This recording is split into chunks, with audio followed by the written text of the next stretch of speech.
This year has been very unique. Many of our lives have changed so much in recent months. For some of us, we have begun to feel very worn down. Because of the drastic life changes we have all faced, fatigue and stress is starting to set in. So, how can we cope with this? First, what is fatigue?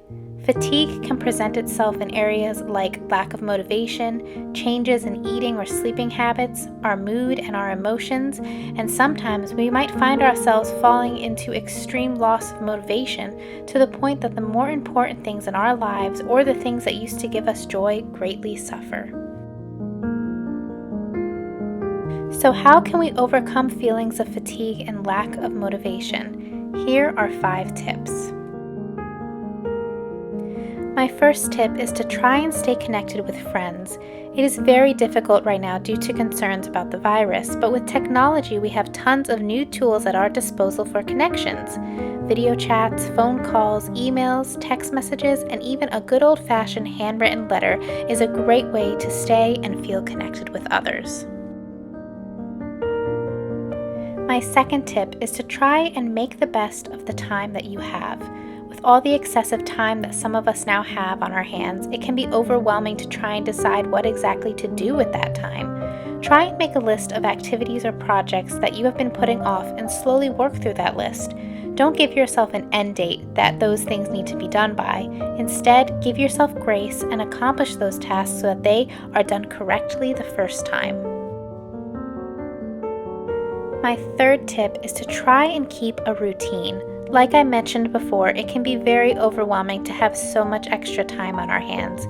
Sticking to a strict routine will help you feel more secure and balanced as you go throughout your day.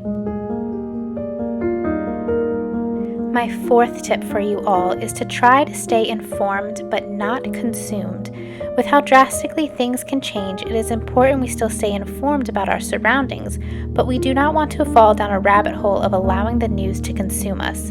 An overabundance of bad news or stressing news can lead to more anxiety and even depression. Take time once a day to just briefly glance at online local news headlines from reputable sources so that you are aware of your surroundings.